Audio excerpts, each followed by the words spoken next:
Again, dinadulaban. Uy, kaon na ito ni. Ano sa na? Kaon, fitted sheets. Laban ko na. Laban ko ni. Kaon sa nanin mo itong baboy. Dami ni baboy, rabbit, no? Rabbit. Ganap ko yung marug na na eh. Laban po ni Kuan. Ano ka na? No? I'm gonna do some washing today mga loves kasi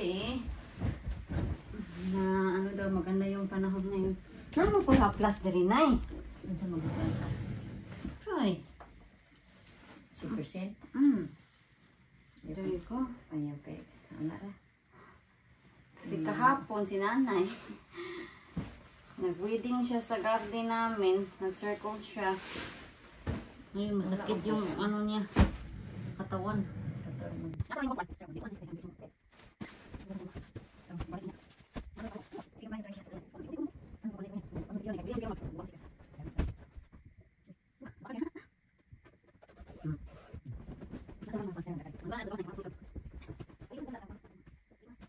Magpiprito ako ng isda mga loves. Magputulas na ako ng isda pero sabi niya na nanay huwag na daw. Pituhin ko na lang daw to.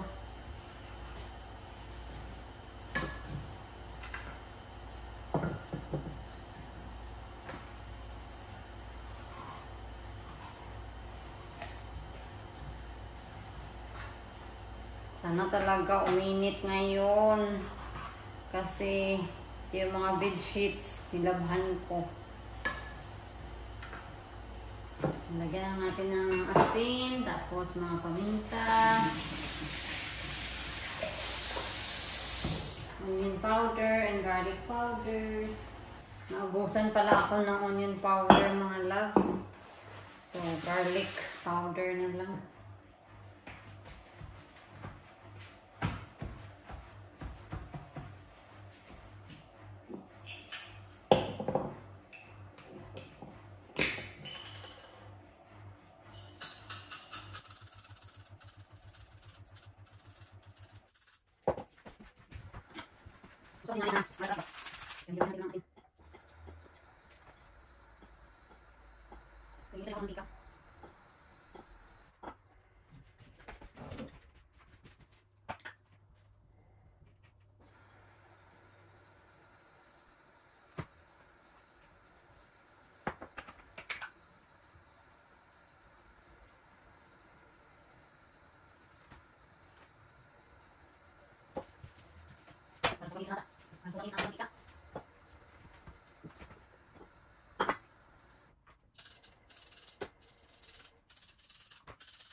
Kunin muna natin itong bulaklak bago mamatay.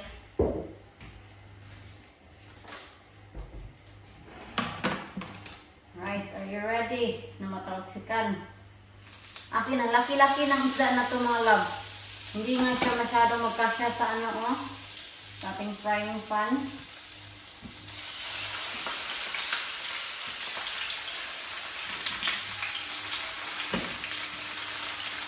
Hinaan lang natin yung apoy kasi malalaking isda to. Ayaw ko masunog siya ba din tapos ang ilalim hilaw pa. Ito yung almusal namin. Pritong isda, bagoong. Ayan. Kumakain na si nanay yung akin. Iniinit ko pa yung ano ko kanin. Ha? Yan ako lang eh. Lopak.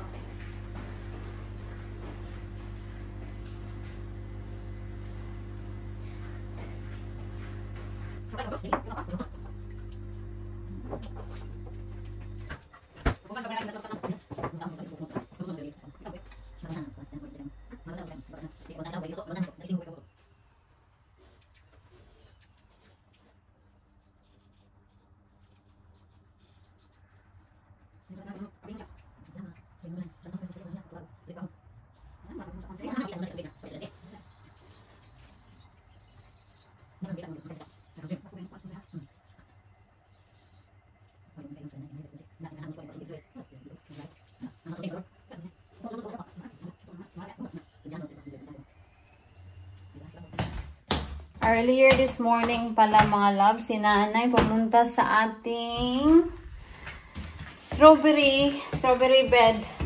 At ayun, nilinis niya yung strawberry bed natin mga loves. Grabe itong si nanay talaga. Superwoman si mother. Ayun o, pakita ko sa inyo ha. Pakita ko sa inyo. Napakita ko ba to sa inyo kahapon na yung nilinis niya na ano, mga circles? Iba camera ko kayo para mas ano nyo talaga makita yun na mabuti.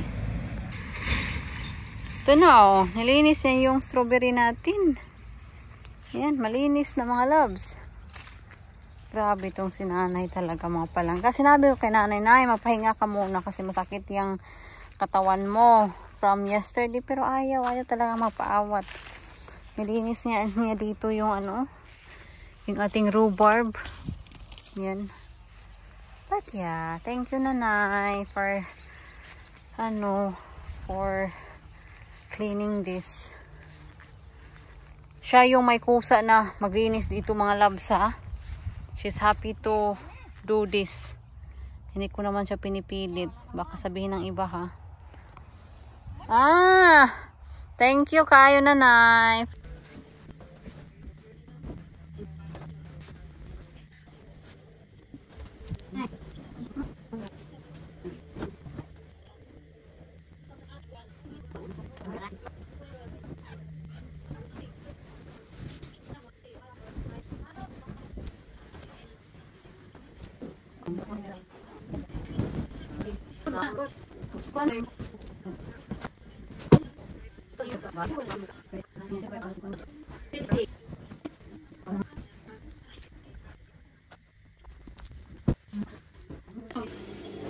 Naririnig niyo yun?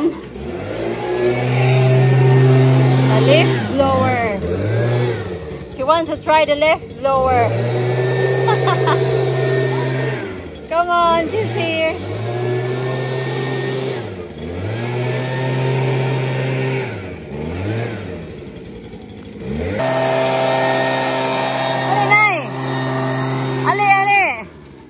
Jan. Oh.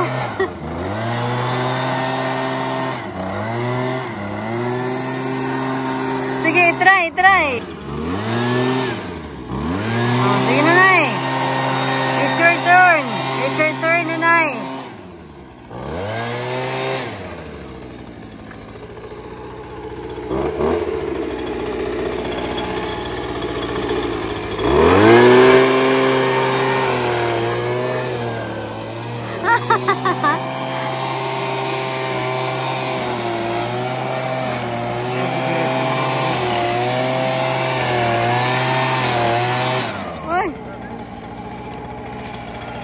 Dada.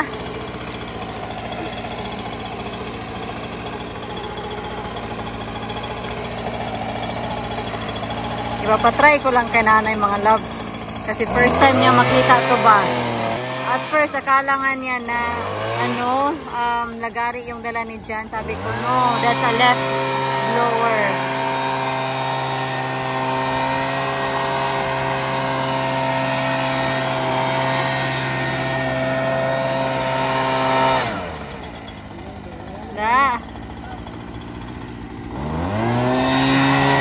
Oh.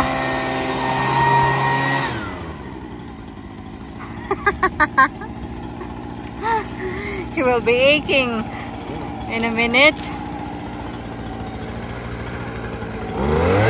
Kasi kanina mga palangga, naghahanap yan ng walis. Sabi ko na wala kaming walis dito nanay, na yung ano ba, wala sa probinsya.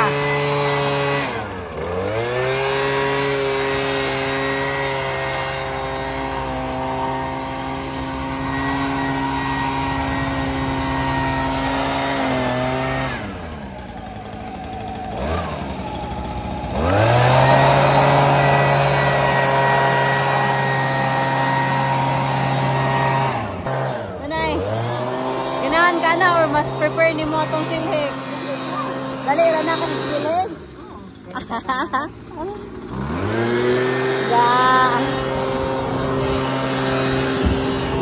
Dali, radyo na, nay. Anyway mga loves, magluluto na ako ng aming hapunan. So, Mr. will have a sausage. Tapos, egg. What else? Can't remember. But yeah, that's our hapunan. And si Nanay, nagsasaing na siya ng kaniyang rice. Kain.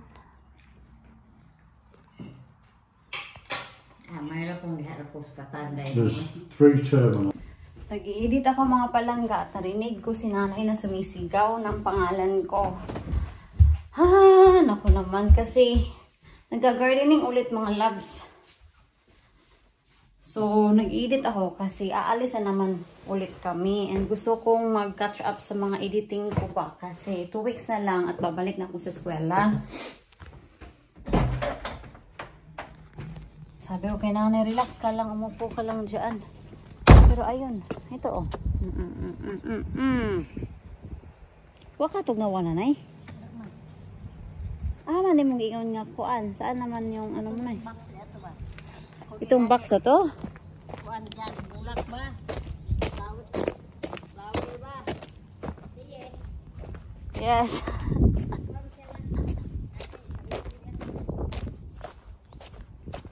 Sakto na niyoy. Lagi, ayaw na nanay ay. Itong dito mga loves, itong box na to. Itong area na to nilinisan din ni Nanay. Magmamarinate tayo ng chicken wings para sa ating hapunan. What did you say? No, I'm not sure. Having chicken wings over. Hindi magkasya yung teaspoon dito, so ito yung ginamit ko. Yeah, we're having chicken wings for... You find that the only salt we've got? Probably, Han. Nagtatanong siya na kung marami pa ba tayong ganito sabon. We should have got 2 bowls. So one in the camera and one in there. And then you need one in here. Yeah, next time. Why, do you need it now? No, I've got some, but we need to get some. Because it's just handy being in the camera. Yeah.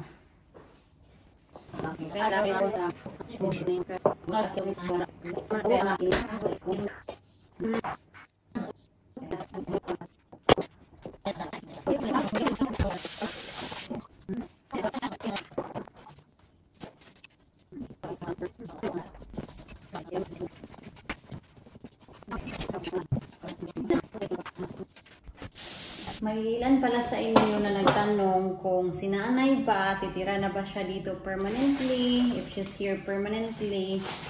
The answer mga loves is no, kasi tourist lang si Nanay dito. And to be honest, I don't know kung paano kunin yung magulang dito sa UK to leave her permanently. I can sponsor myself para mag-tourist yung kapatid ko, magulang ko, kahit sino pa man. Makakapag-sponsor ako ng tourist, pero to live with me dito para dito sila titira sa akin or dito sa UK, I don't think so. Hindi ko alam talaga kung paano mga loves.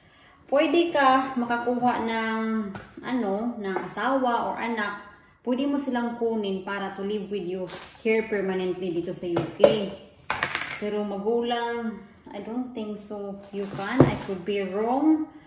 But wala pa akong nakilala dito na taga-UK na kinuha nila yung parents nila dito and nandito na sila nakatira. Kung may mga taga-UK dyan na kinuha nila yung parents nila na tumira dito sa UK, comment down below kung ano yung process. Pero parang wala talaga. Anyway, kung given man a chance na titira dito si Nanay, iwan ko kung ano yung desisyon ni Nanay na dito siya titira sa amin permanently. Gusto ba niya na titira dito sa bahay or mas pipiliin niya yung Pilipinas? I'm pretty sure na pipiliin niya yung Pilipinas kasi mas happy talaga pag nasa Pilipinas mga palangga. Walang doubt na mas happy talaga, di ba, sa Pilipinas. Tatanungin natin si Nanay mamaya kung bibigyan siya ng chance kung papipiliin siya saan siya titira. Dito ba or sa Pilipinas? Tingnan natin kung ano yung sagot niya. Nandoon si nanay sa sa taas. Nakatapos na niyang kumain. Luto na kami ng aming hapunan. Itong patatas, baby potatoes, and then yung aming chicken wings and tempura. And Mr. is there. He's getting ready for his tea. Busy, oh.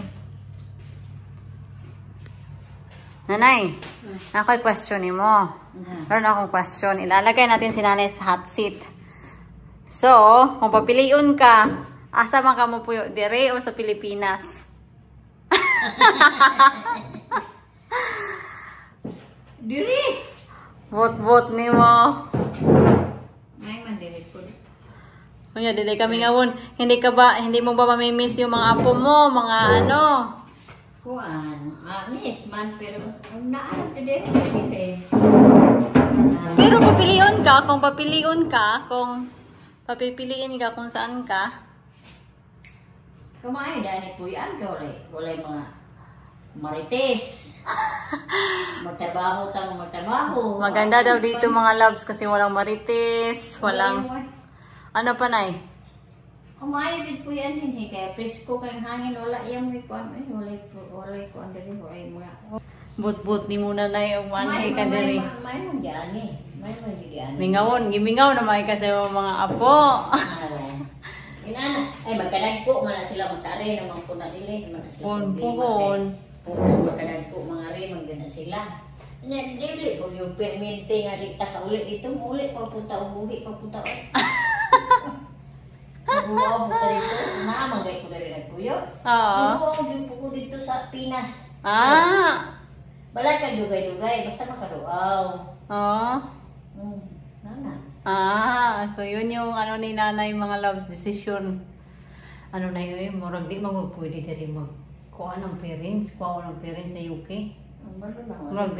Murag wala din sa UK na Sinabi ko kay nanay, parang iwan ko, hindi ko talaga alam mga loves kung pwede ba kukunin yung parents dito sa UK to live here permanently.